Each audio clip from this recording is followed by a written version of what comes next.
முடக்குது. அப்ப நம்ம அப்பா மூதாதிகள் எல்லாம் சூரியனை பேஸ் பண்ணித்தான் மூதாதிகளை கும்பிட்டு இருக்காங்க. அதனால சூரியன் எந்த நட்சத்திரம் வாங்கியிருக்குதோ அந்த நட்சத்திரத்துடைய தெய்வத்தை நீங்க வாங்கிட்டு வாங்க, உபாசன தெய்வத்தை நீங்க கெட்டியா பிடிச்சுக்கலாம். கரெக்டுங்களாமா? யாருமே சொல்லியே.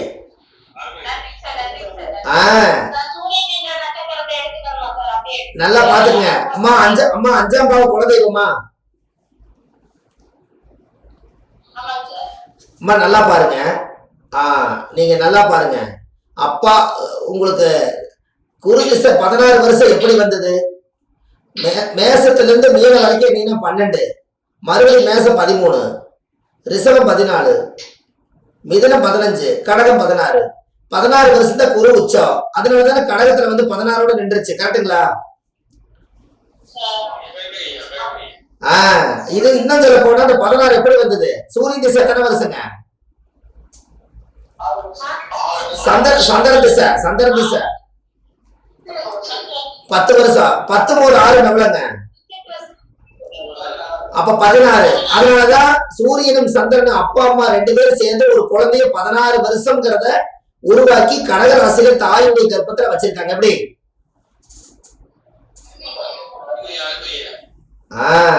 எல்லாமே அந்த காலத்துல முன்னோர்களுடைய கால்குலேஷன் தான். அப்படியே நீங்க கீழே வாங்க.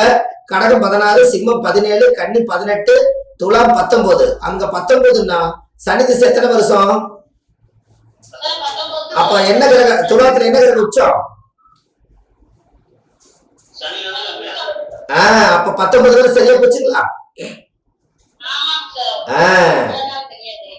இத்தனை நாள் உங்களுக்கு இது கொஞ்சம் குழப்பமா இருந்தது. இப்ப கிளியர் ஆயிடுச்சுங்களாமா?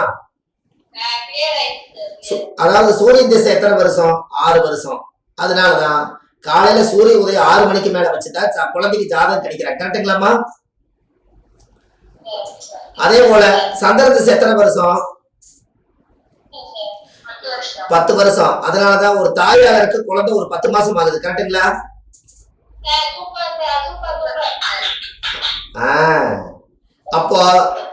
அப்ப இப்படி எல்லாம் உங்களோட முன்னோர்கள் எல்லாம் அந்த காலத்துல இப்படி செஞ்சு வச்சிருக்காங்க. இதுல எல்லாமே விஷயங்கள் இருக்குது. நீங்க கரெக்டா புடிங்க.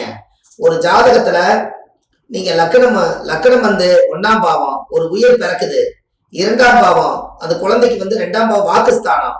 அப்ப வாக்குஸ்தானம்னா அப்ப அந்த குழந்தை பிறந்த குழந்தைக்கு உயிர் வேணும். அந்த குழந்தைக்கு உயிரோட இருக்கணும்னா அந்த குழந்தைக்கு பச்சை குழந்தைக்கு பால் வேணும். இந்த பால் வேணும்னா யாருக்கிட்ட கிடைக்கும்? தாயுடைய மடியில தான் கிடைக்கும். அம்மாவோட மார்புல கிடைக்கும். அப்ப அம்மாவுடைய இடம் எது? 4ஆம் இடம். 4ஆம் அதிபதி யாரு? சந்திரன். அவர் எங்க போய் உச்சமாகிறாரு? ரிஷப ராசி வீட்டுல. அப்போ 2ஆம் இடம். அம்மா ஒரு நிமிஷம். 2ஆம் பாவம் வாக்குஸ்தானம். அப்போ நம்மளுடைய அந்த குழந்தை வாய் போய் அம்மாவுடைய இடத்துல போய் பால் குடிச்சு 2ஆம் பாவம் வாக்கு பேசுது. அதுக்கு அடுத்து பேச ஆரம்பிச்சோன்னே மிதனம் வந்து 3ஆம் இடம். அந்த 3ஆம் இடத்துல வந்து உங்க வாழ்க்கையில எப்படி உட்கார்ந்துருச்சுன்னா புதன் வீடா இருந்ததுனால அந்த படிப்பு அப்படிங்கிற ஒரு விஷயம் உள்ள வந்துருச்சு. கரெக்டுங்களா? ஒரு நிமிஷம்.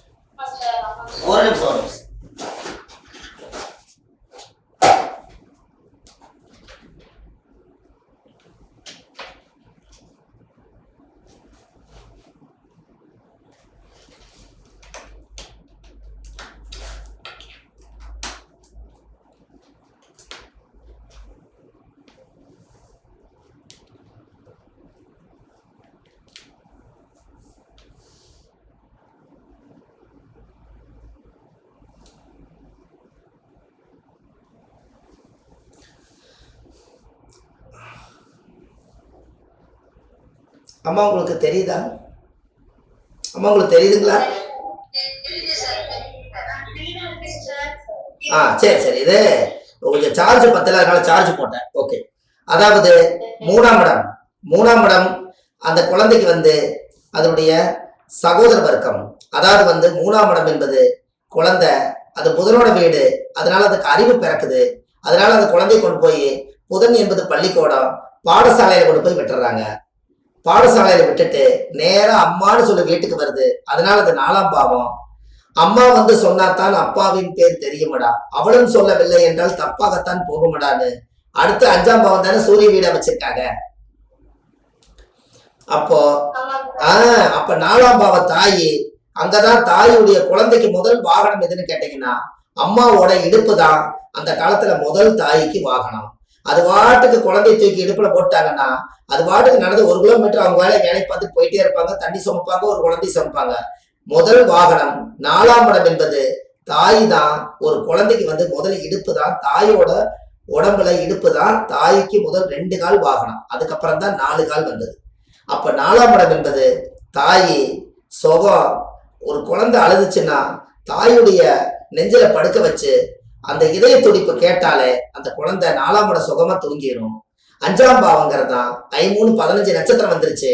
அப்பாவுடைய இடம் பூர்வீகத்தை காமிச்சு கொடுத்து, தாத்தாவுடைய இடம் நம்மளுடைய முப்பாட்டனெல்லாம் இப்படியெல்லாம் பொழைச்சாங்கன்னு சொல்லி பூர்வீகத்தை தொட்டு காட்டுனது அது 5ஆம் பாவம். அதனாலதான் குழந்தை தன்மையா இருக்கிறவங்களோட புத்திசாலியா வாழ்றதுக்கு 5ஆம் இடம் என்பது புத்தி, மனசு, எண்ணம், காதல் எல்லாம் உருவாகி அந்த 5ஆம் பாவம். 6ஆம் பாவம் என்பது என்ன? கன்னி. 6ஆம் இடம் என்பது கன்னி. கன்னி என்பது ஒரு பெண்ணு. அந்த பெண்ணு வாழ்க்கையில ஏதாவது ஒரு வழியில நல்லா பழகி பேசி அவங்களோட வாழ்ந்து முடிச்சிடணும் அப்படிங்கறக்காக ஒரு இளைய பெண் 6-3-18 நட்சத்திரம் வரும்போது அந்த காலத்துல பெண்ணு 18 வயது, ஆணுக்கு 21 வயதுன்னு வச்சது காரணமே 18 நட்சத்திரம் 18 மீதி 3 நட்சத்திரம் 23 நட்சத்திர துலாத்துக்குள்ள வந்ததுனாலதான் அந்த காலத்திலேயே ஆணின் வயது 18, பெண்ணின் வயது 18 ஆகும், ஆணின் வயது 21 வச்சு அந்த கண்ணியை கொண்டு போய் வச்சாங்க. அப்ப அந்த நெற்கதிரை பிடிச்சு நிக்கிறதே ஒரு கற்பு கரசியா நிக்கணுங்கிறதுக்காகத்தான் கற்பை இழக்காம ஒரு கன்னி பெண்ணா நெல் கதிர் பிடிச்சு அங்க நின்னுது. என்னைக்கும் அந்த நெல் கதிர் நானும் ஒரு காலத்துல சந்திரன் என்பது தாயாக போறேன் அப்படிங்கிற கன்னிராசியில போய் அந்த தாய்ங்கிற ஆதிக்கத்தை மறைச்சு வச்சு ஒரு இளைய கன்னியா நிக்கிறதுக்கு தான் கன்னிராசி என்று பொருள். அதே ஒரு பெண்ணாக இருப்பதனால அது ஒருவருக்கு ஒருத்தியாத்தான் வாழணும் அப்படிங்கறதுதான் ஆதி காலத்துல பழக்கம். அதனால அதிகமா நோய் 6ஆம் பாவம் தான். அங்க அதிகமா ஒரு பெண்களோட ஈடுபாடுகள்ல போயிடக்கூடாதுங்கிறதுக்காகத்தான் நோயின் அங்க பெண்ணாக பாவித்து பெண்ணை வச்சு பெண்ணுக்கு பக்கத்துல நோயை வச்சு அந்த 6ஆம் பாவத்துல நோய் கடன் எதிரின்னு வச்சாங்க. அதே 7ஆம் பாவம் தான் கல்யாணம், 8ஆம் பாவம் தான் மரணம். அப்போ நோய் இல்லாம நல்லா வாழணும், நேர்மையா வாழணுங்கிறதுக்காக 6க்கும் 8க்கும் மரணம். இந்த 6ஆம் பாவம் நோயும் உனக்கு வரக்கூடாது, 8ஆம் பாவம் மரணம் வரக்கூடாது அப்படின்னு சொல்லி நீ நேர்மையா வாழணும், அங்கீகாரமா வாழணுங்கிறதுக்காகத்தான் சென்ட்ரல்ல துலா ராசி வச்சாங்க. எப்படி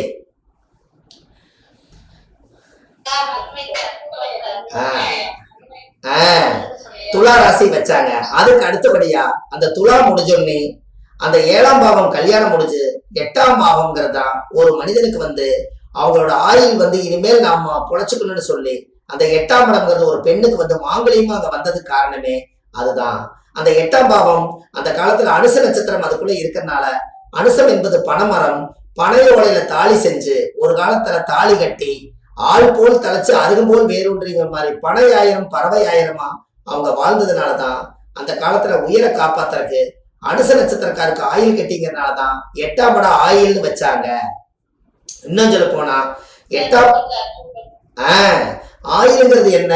ஒரு மனிதனுக்கு ஏன் ஆயில வச்சாங்கன்னா, ஏன் பனைமரத்தை வச்சாங்கன்னா, அனுச நட்சத்திரக்காரு கூட போனீங்கன்னா உயிரை காப்பாத்திடுவாங்க. என்ன காரணம்னா, நீங்க ராமேஸ்வரம் திருச்செந்தூர் சைடு போனீங்கன்னா நம்ம ஊர்ல தென்னை மரம் எப்படி இருக்குதோ அதே மாதிரி அங்க பனைமரம் தான் அதிகமா இருக்கும். அப்போ இந்த பனை மரம் எல்லாம் அனுச நட்சத்திரமா இயங்குது. அப்போ என்ன ஆகுதுன்னு கேட்டீங்கன்னா, திருச்செந்தூர் ராமேஸ்வரம் சைடு எல்லாம் பாத்தீங்கன்னா கடல் காத்து அதிகமா வீசுது. அப்ப இந்த சூறாவளி காத்து வந்ததுன்னா இந்த கிராமத்தை அழிச்சு போடும். அப்ப இந்த பனைமரத்தை எல்லாம் லைனா வச்சுட்டாங்கன்னா இந்த சூறாவளி காத்து கண்ணுக்கு தெரியாம வரக்கூடிய காத்து இந்த பனை ஓலையில ஈக்கியா இருக்கிற ஊசியா இருக்கிறத போய் அது மோதி அந்த காத்தை தடுத்து சின்ன ஒரு குளிர் மட்டும் அடிக்கிற அளவுக்கு போயிடும். அப்போ அனுசர் தான் உயிரை காப்பாத்துது. எப்படி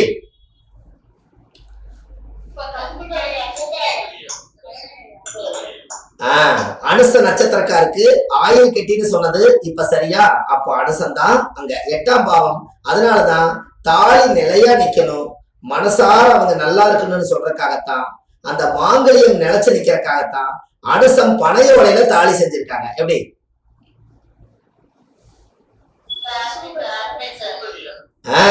அடுத்தது 9ஆம் பாவம் என்பது என்னன்னா, இவருக்கு 6ஆம் பாவம் கன்னி பார்த்தாச்சு, அதுக்கப்புறம் கன்னி கழிஞ்சு 7ஆம் பாவம் கல்யாணம் மூச்சாச்சு, 8ஆம் பாவம் மாங்கலியம் ஏத்தியாச்சு, 8ஆம் இடம் ஆயுளுக்கு பாதுகாப்பு வந்தாச்சு. இனி 9ஆம் இடம் என்பது இவங்க ஒரு ஜெனரேஷன் உருவாக்கி 2 பேரும் கணவன் மனைவி சேர்ந்து ஒரு குழந்தையை பெத்தாச்சுன்னா அப்பாங்கிற அங்கீகாரம் வந்ததுனாலதான் காலச்சக்கரத்துக்கு 9ஆம் இடம் அப்பா ஸ்தானம்னு வந்திருக்குது. எப்படி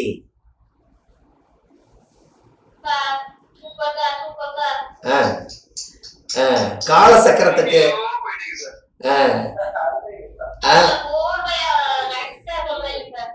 ரொம்ப சந்தோஷம். காலச்சக்கரத்துக்கு அது 9ஆம் பாவம்.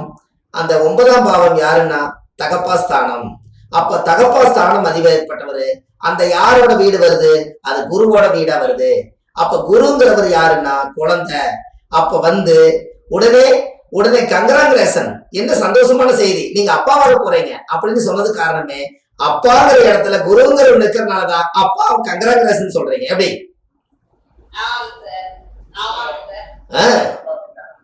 சார் ஒரு சஸ்பென்ஸ், கங்கராங்குலேஷன், நீங்க அப்பாவாக போறீங்க எந்த இடத்துல சொல்றீங்க? அப்பாங்கிறது வந்து தனுசு வீடு குரு வீடா இருக்கிறதுனால குருங்கிற குழந்தை அங்கீகாரமானதுனால அந்த வீடு அப்பாவா மாறிக்கிறார் அவரு சூரியனா. எப்படி